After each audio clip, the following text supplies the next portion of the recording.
narasumber pertama saya kebetulan bergabung secara daring. Ada Pak Bambang Widianto. Selamat pagi Pak Bambang.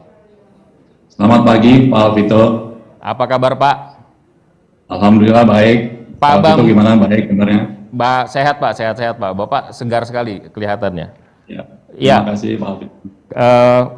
Pak Bambang selain Ketua Koordinator Tim Kerja Satgas Pemulihan Ekonomi juga staf sus Wakil Presiden, jadi istimewa sekali.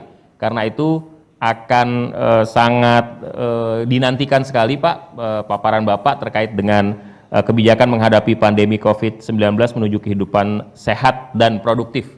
Saya persilakan kepada Pak Bambang untuk memulai, silakan Pak. Ya, terima kasih Pak Alvito. Yang saya hormati Pak Kuku Ahmad, Kepala Badan Standarisasi Nasional. Yang saya hormati kolega kerja saya Ibu Hayani Rumondang, Dirjen Pembinaan dan Pengawasan Ketenagakerjaan. Ibu Zakia, di bidang penerapan standar dan penilaian kesesuaian. Pak Aryadi Sukandani atau yang mewakili. Pak Didi Kartanto, Direktur KAI atau yang mewakili. Pak Johan, Direktur PT Mayora. Assalamualaikum warahmatullahi wabarakatuh. Pertama-tama saya ingin menyampaikan permohonan maaf dari Pak Budi Gunadi Sadikin. Sebetulnya harusnya beliau adalah Ketua Satgas Pemulihan Ekonomi dan Transformasi. Dan saya di bawah beliau sebagai koordinator dari kerja. Saya ada slide Pak itu paparan kalau bisa ditampilkan. Silakan Pak. Saya minta tolong ya supaya gampang. Ya, sudah terlihat. Silakan Pak. Oke, slide berikutnya. Nah ini Bapak Ibu sekalian, jadi Satuan Tugas Pemulihan dan Transformasi Ekonomi Nasional ini dibentuk berdasarkan Peraturan Presiden Republik Indonesia Nomor 82 Tahun 2020 tentang Komite Penanganan COVID-19 dan Pemulihan Ekonomi Nasional yang ditetapkan pada tanggal 20 Juli 2020. Jadi kalau lihat dari strukturnya itu ada komite CPN, itu ada dewan pengarahnya yang para Menko, para menteri, dan kemudian ketua komitenya sendiri adalah Menteri BUMN Pak Erick Thohir. Kemudian dibagi dua, ada Satgas yang menangani kesehatan, itu dikepalai oleh Pak Doni. Kemudian ada Satgas Pemulihan dan Transformasi Ekonomi Nasional, itu diketuai oleh Pak Budi Gunadi Sadikin, Wamen BUMN. Kemudian di bawahnya ada tim kerja Indonesia Kerja dan tim kerja Transformasi Nasional. Kalau tugasnya Bapak Ibu sekalian, ini tugas formal yang ada di Perpresnya seperti yang ada di kanan, mungkin Bapak Ibu baca masing-masing saja. Intinya mengendalikan dan kalau ada masalah-masalah kita coba cari pemecahannya secara cepat dan kemudian juga kita menetapkan berbagai kebijakan yang dianggap perlu untuk menanggulangi COVID dan kalau dari kami yang khusus adalah menanggulangi permasalahan pemulihan ekonomi. Slide berikutnya.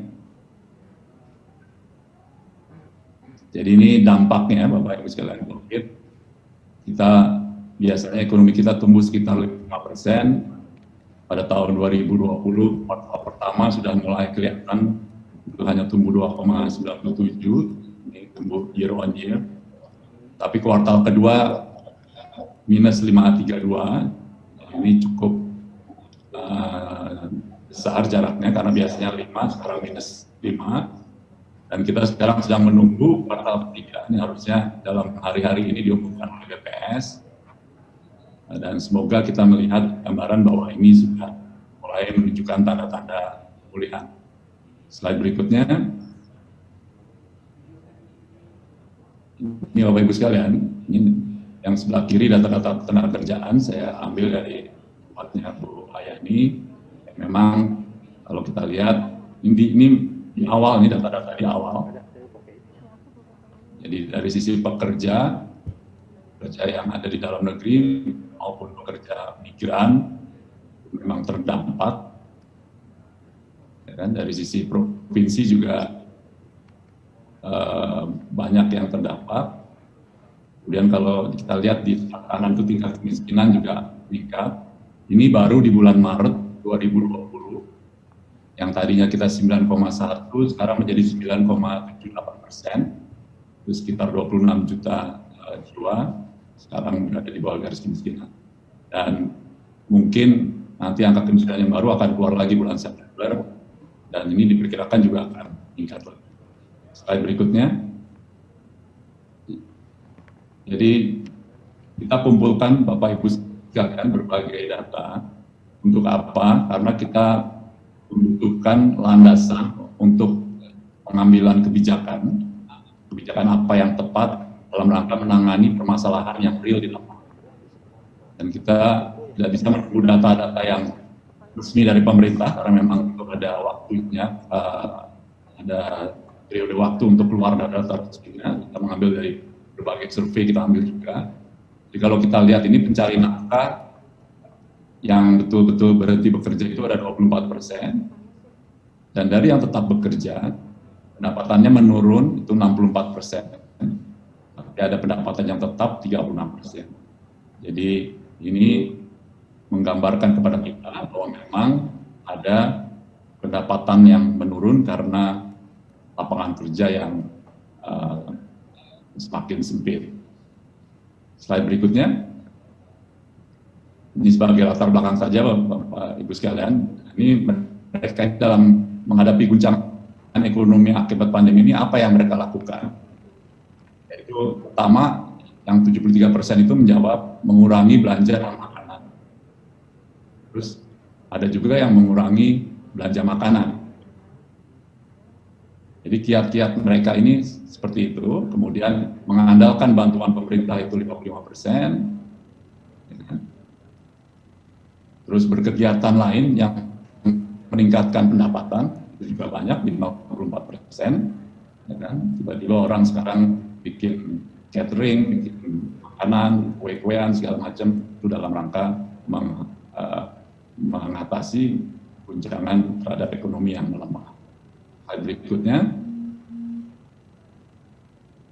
ya Bapak Ibu sekalian, nah kalau kita lihat di bulan Mei itu memang survei menunjukkan 76% itu bekerja, jadi hanya 76% yang bekerja, tapi di bulan Agustus sudah meningkat karena PSBB-nya diringankan menjadi 90%. Ya, dari sisi pendapatan juga yang pendapatannya menurun juga berkurang dari 64% menjadi 47%. Ya kan?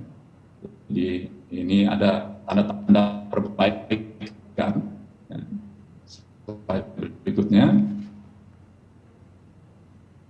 Slide berikutnya Bapak Ibu sekalian, ini terhadap pelaku usaha. Jadi yang tutup sementara, betul-betul tutup itu ada 20%, 22%. Yang itu tutup itu karena keputusan perusahaan dan juga karena kebijakan pemerintah yang PSBB dan sebagainya. Jadi yang tutup benar-benar tutup itu 22%. Ini Bapak Ibu sekalian. Slide berikutnya. Nah ini kita melihat kesulitan yang dihadapi oleh perusahaan itu apa sebetulnya. Penjualan turun, yang mengatakan penjualan turun itu 86%, yang menyampaikan bahwa penjualannya menurun lebih dari 20% itu ada 82%, kekurangan arus kas ada 77%, mengurangi biaya pegawai itu 64%. Ya. Jadi ini beberapa hal, kesulitan membayar gaji 24%. Dan kalau kita lihat di gambar atau chart yang di bawah, itu terlihat bahwa UMKM, usaha mikro, usaha kecil dan menengah itu memang mengalami dampak yang lebih besar dibandingkan usaha besar. Ya. Jadi kalau kita lihat itu kesulitan untuk mencicil kredit segala macam, itu perusahaan yang kecil, mikro, itu memang lebih terdampak. Slide berikutnya. Ini sekedar menegaskan saja bahwa usaha mikro itu penjualannya menurun. Jadi hampir 90% dari usaha mikro penjualannya menurun, usaha kecil menengah 81%, ya. Dan kebanyakan mitigasinya adalah mengurangi biaya pegawai. Ya. Slide berikutnya. Ini Bapak Ibu sekalian, ini juga ada survei. Jadi survei yang tadi di atas itu kami ambil dari surveinya Bank Dunia dengan Bappenas. Yang ini adalah surveinya Bank Dunia dengan Bukalapak. Itu pedagang online mengalami dampak penurunan penjualan yang lebih rendah. Jadi mereka yang bertransaksi secara daring, secara online, penurunannya itu lebih tetap turun Bapak Ibu sekalian, tapi turunnya lebih kecil dibandingkan mereka yang tidak online. Nah, jadi ini Bapak Ibu sekalian, barangkali ini hal-hal yang saya sampaikan di atas tadi penting untuk mengambil langkah-langkah dalam rangka menanggulangi melesunya ekonomi akibat pandemi COVID-19. Slide berikut. Bapak Ibu sekalian, nah ini, jadi pada waktu awal pemerintah langsung melakukan relokasi anggaran, melakukan refocusing, ya, dan menyusun anggaran yang disebut dengan anggaran program pemulihan ekonomi nasional. Itu jumlahnya 695,2 triliun semua. Dan kalau kita lihat, itu di kesehatan ada 97 triliun. Ya. Yang cukup besar adalah di perlindungan sosial, itu lebih dari 234 triliun, Bapak bisa lihat di sana. Saya sengaja melis ini memang agak kecil, tapi ini buat Bapak Ibu sekalian barangkali bisa dibaca sendiri. Intinya adalah memang seperti tadi hasil dari berbagai macam survei tadi, memperlihatkan bahwa memang individu terutama yang mereka kelompok miskin dan rentan itu terdampak oleh melesunya ekonomi. Ya. Nah, Bapak Ibu sekalian, ini 234 triliun berbagai macam ini cukup besar nih, besar sekali. Ya kan? Kemudian ada yang sektoral Pemda itu 65,97 triliun. Tadi disampaikan oleh Pak Alvito juga bahwa pariwisata itu dampaknya menurun. Ya. Ini kita berikan insentif untuk pariwisata, untuk pemerintah daerah. Bahkan sekarang itu pemerintah daerah bisa melakukan pinjaman kepada pemerintah pusat memberikan pinjaman kepada pemerintah daerah. Itu totalnya semua 65,97 triliun. Ya. Bapak Ibu sekalian, slide berikutnya. Nah ini, jadi yang tadi ini bagian dari yang 695 triliun, total semuanya tadi 695,2 triliun. Itu kepada UMKM 114 triliun, pembiayaan korporasi 62,22 triliun, dan untuk insentif usaha, ini termasuk untuk UMKM, itu 120 triliun. Jadi Bapak Ibu sekalian, kalau kita lihat hasil survei yang tadi saya sampaikan, memang yang paling terdampak pertama adalah keluarga yang miskin dan rentan. Kemudian yang kedua memang UMKM. Jadi Bapak Ibu sekalian, pemerintah itu dalam anggaran program pemulihan ekonomi nasional ini hampir 400 triliun itu digelontorkan untuk mempertahankan kesejahteraan masyarakat dan untuk mempertahankan UMKM. Dan ini barangkali kalau Bapak Ibu ingat, belum pernah dalam sejarah kita mengalami krisis Indonesia, yang ditangani duluan adalah yang UMKM. Ya, jadi ini baru pertama kali kita dalam sejarah bahwa UMKM menjadi fokus dan kita gelontorkan uang banyak. Yang menjadi tantangan kita kemarin adalah Bapak Ibu sekalian, baik untuk yang rumah tangga maupun yang UMKM adalah memang data penerima sasaran. Ya.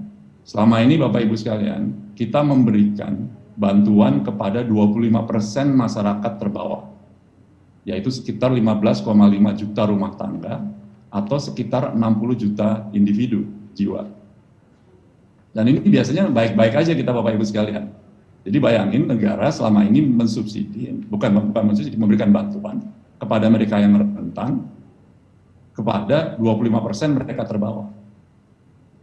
Ya, pada waktu pandemi COVID terjadi, pada waktu dilakukan kita pembatasan pergerakan untuk menularkan pengurangan, karena itu memang perlu, sudah tentu kegiatan ekonomi ini terdampak. Dan mereka yang miskin dan rentan itu jadi meningkat. Ya, mereka yang pekerja harian, yang pendapatannya harian, yang informal, itu menjadi tiba-tiba butuh bantuan. Bahkan pekerja formal di usaha-usaha yang di lapangan formal juga yang mereka sebetulnya tidak miskin, mereka punya rumah, mereka punya kendaraan, ya, tapi tiba-tiba butuh bantuan. Nah, jadi ini di awal kita kewalahan, tantangan kita adalah bagaimana kita meningkatkan data yang tadinya hanya kita 25% ke bawah. Data Kemensos ini, Bapak Ibu sekalian, sebetulnya Kemensos memiliki sampai 40% terbawah. Tapi selama ini kita hanya memberikan 25% ke bawah. Jadi pertama, Kemensos itu meluaskan sampai 40%. Nah, sementara yang data di atas 40% kita nggak punya. Kemudian tantangan yang berikutnya UMKM. Kita ingin memberikan bantuan kepada UMKM, tapi data menjadi tantangan. Nah, Bapak Ibu sekalian, kalau kita lihat di slide berikutnya,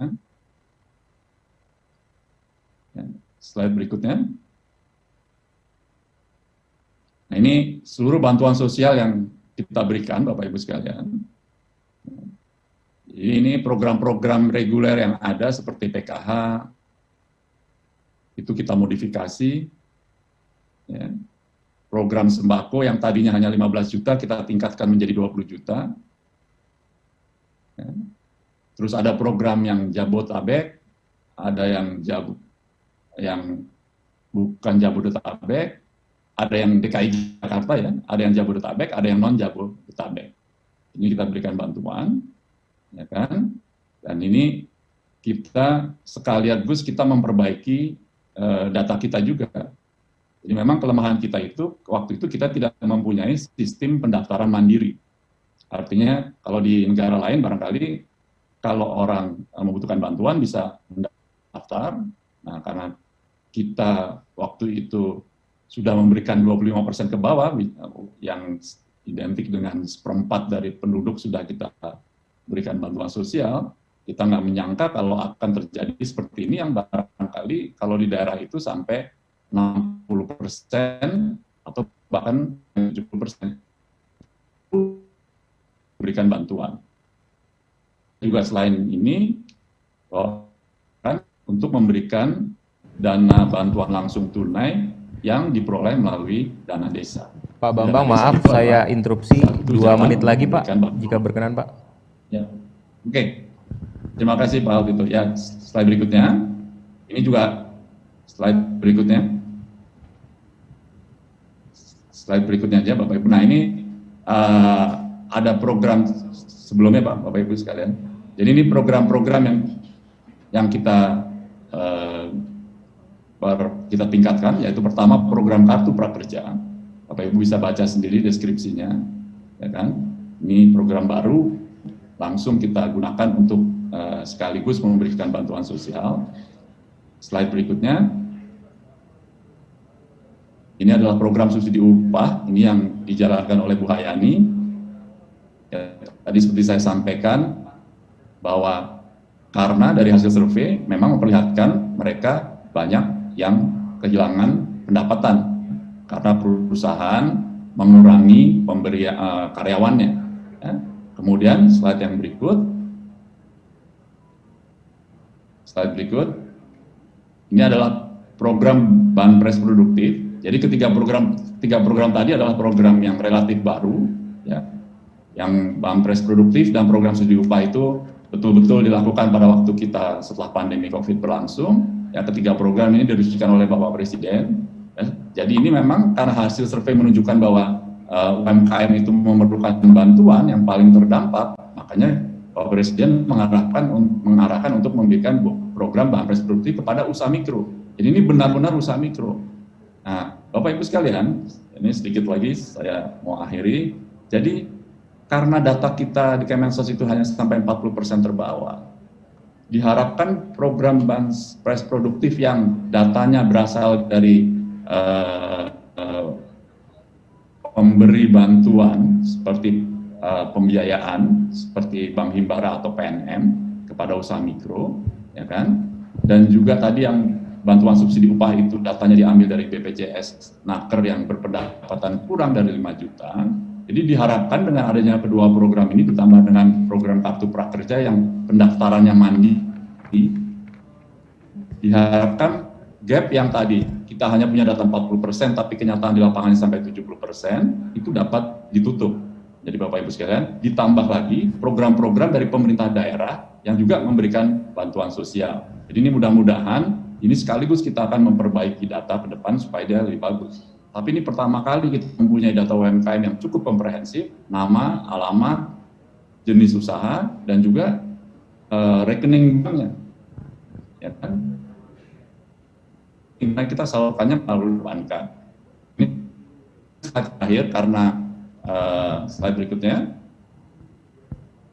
Slide berikut. Nah, Bapak Ibu sekalian, nah ini juga tadi untuk kita di PEN itu yang untuk UMKM kita memberikan penempatan dana di perbankan itu 6,4 triliun dan 64 triliun dan dengan leverage 3 kali, sekarang pembiayaan itu sudah sampai 200 triliun.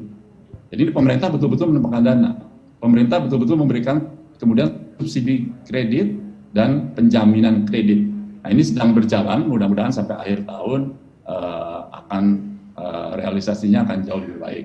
Bapak Ibu sekalian, yang terakhir ini slide berikutnya. Mohon maaf ini satu lagi Pak Alvito. Silakan Pak. Nah ini karena kami juga selain pemulihan juga transformasi ekonomi nasional, ini kita punya tema besar, jadi barangkali Bapak Ibu sekalian bersama-sama Badan Standarisasi Nasional, barangkali kita juga ingin meningkatkan, ada tema besarnya pertama layanan kesehatan yang tangguh, karena kita belajar dari kemarin ini ternyata ada yang perlu diperbaiki, banyak ruang untuk memperbaiki, peningkatan kesejahteraan sosial, banyak ruang yang kita bisa perbaiki, mendorong industri strategis, digitalisasi Indonesia, dan juga talenta Indonesia ke depan. Jadi ini 5 hal-hal ini ya, yang sekarang sedang dirumuskan, ini bagian dari transformasi ekonomi nasional. Barangkali demikian Pak Alvito, Bapak Ibu sekalian. Terima kasih. Yang kurang berkenan. Assalamualaikum warahmatullahi wabarakatuh. Waalaikumsalam warahmatullahi wabarakatuh. Saya paham Pak Bambang tidak bisa ikut serta sampai akhir acara Pak ya, karena ada kegiatan lain yang harus dijalani Pak ya. Baik. Ya. Kalau begitu saya buka sesi kesempatan bertanya saja Pak. Ibu, kalau misalnya ada yang ingin bertanya atas apa yang disampaikan oleh Pak Bambang Widianto barangkali kami persilahkan, karena beliau tidak punya waktu cukup, karena kan sesi tanya jawab akan dilaksanakan setelah semua paparan diselesaikan.